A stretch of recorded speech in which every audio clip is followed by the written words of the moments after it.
Students of 7th standard, हम लोग आज देखेंगे प्रैक्टिस सेट 6 और उस प्रैक्टिस सेट 6 में आपको जो क्वेश्चन दिया हुआ है सबसे पहला वो है write the names of pairs of congruent lines segments. और इसके लिए आपको कहा गया use divider to find them. यानी ये जो एक डायग्राम आपके सामने है, डायग्राम के अंदर आपको कॉन्ग्रुएंट लाइन सेगमेंट्स जो है उनको ढूंढना है। और आपको पता है कि कॉन्ग्रुएंट लाइन सेगमेंट्स के लिए हम लोग जो है डिवाइडर का यूज़ करते हैं। यहाँ पे हम लोग अपना जो कंपास है उसका भी इस्तेमाल कर सकते हैं इसके अंदर, क्योंकि डिवाइडर भी जो है वो कंपास की तरह ही होता है, सिर्फ इतना है कंपास में पेंसिल लगाई जाती है। So we can use the compass, हम कंपास का इस्तेमाल करेंगे। और कॉन्ग्रुएंट लाइन्स, कॉन्ग्रुएंट लाइन यानी मुतमासिल खतूत, ठीक है।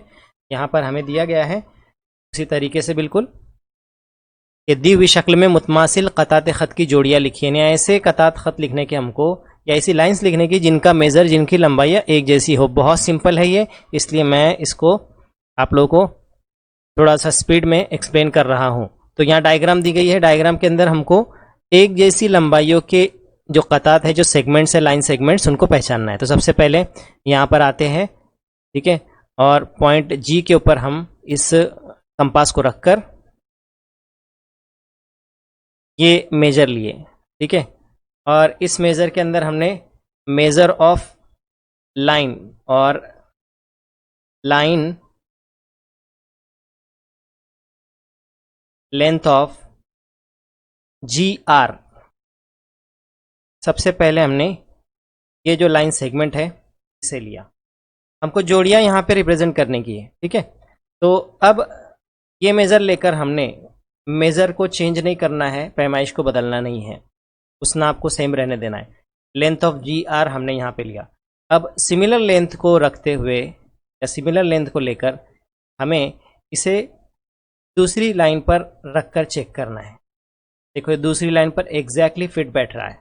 इसका मतलब कि जो लेंथ ऑफ जी एम है, यानी जो दूसरा सेगमेंट है जी एम, उस सेगमेंट की लंबाई भी बिल्कुल सेगमेंट जी आर की तरह है। तो इसको बताने के लिए कॉन्ग्रुएंट का जो सिंबल होता है, जो निशानी होती है, वो हम लगाएंगे और इसको पढ़ेंगे इस तरह से, लेंथ ऑफ जी आर और segment G R is congruent to segment G M. यानी जो लाइन सेगमेंट जी आर है वो लाइन सेगमेंट जी एम से कॉन्ग्रुएंट है, ठीक है। यही चीज़ को हम लोग रिपीट करेंगे इस तरफ मश्की सेट 6 में, ठीक है।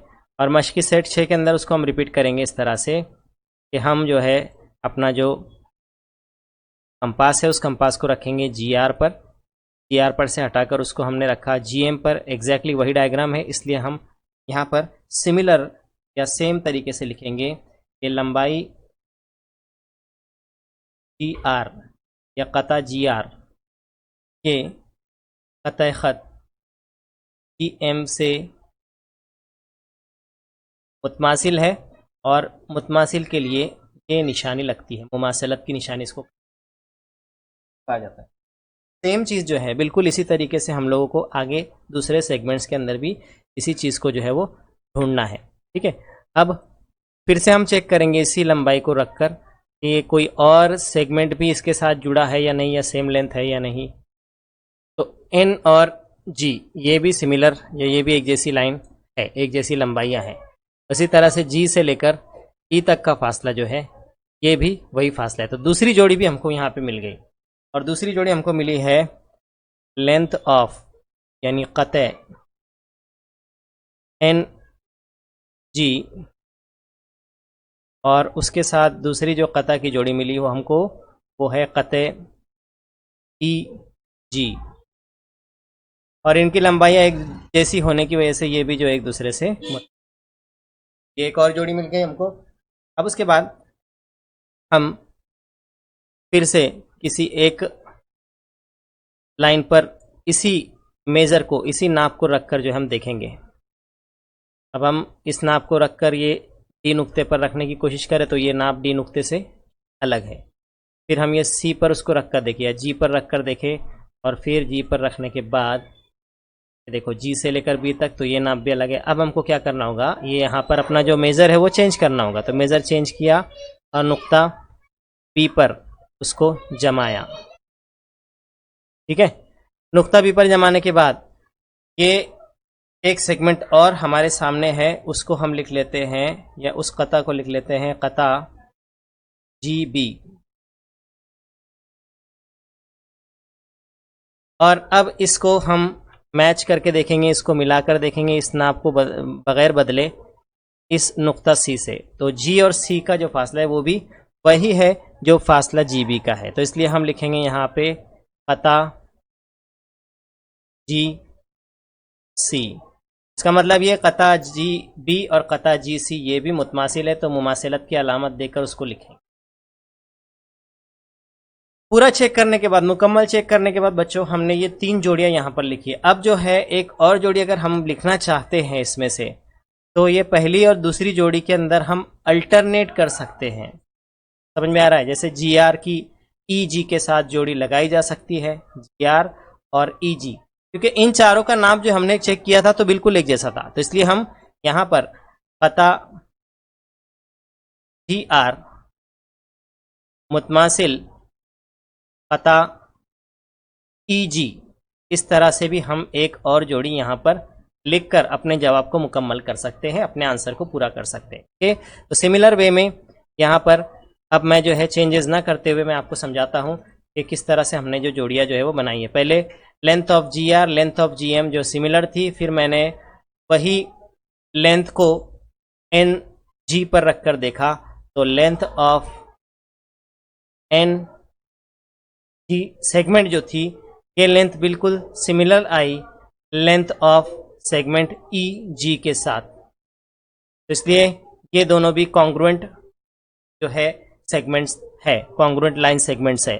उसके बाद हमने डिस्टेंस को बढ़ाया और लेंथ ऑफ सेगमेंट जी भी हमने लिया, और length of segment G B लेने के बाद उस length of segment G B को जब हमने मैच किया तो ये मैच हुआ लेंथ ऑफ जी सी के साथ।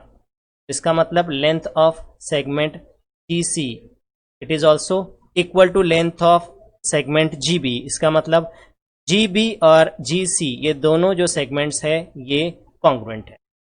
और चौथी जोड़ी बनाने के लिए हमने इन चारों के अंदर से अल्टरनेट जोड़ी को लिया, length of segment G R, और इसके साथ कॉन्ग्रुएंट पेयर हमने बनाया length of segment E G. तो बहुत आसान है स्टूडेंट्स कि जब हम दो इक्वल लेंथ के सेगमेंट्स देखते हैं और डिवाइडर से जब हम उनको मैच करके देखते हैं, दोनों की लंबाई अगर एक जैसी है तो इसका मतलब ये होता है कि वो दोनों जो सेगमेंट्स है वो दोनों लाइन सेगमेंट एक दूसरे से कॉन्ग्रुएंट होते हैं। यानी ऐसी दोनों कतार जिनकी लंबाई एक जैसी हो उन्हें आपस में एक दूसरे से मुतमासिल कतार कहते हैं। आई होप आप लोगों को ये अच्छी तरह से समझ में आया होगा।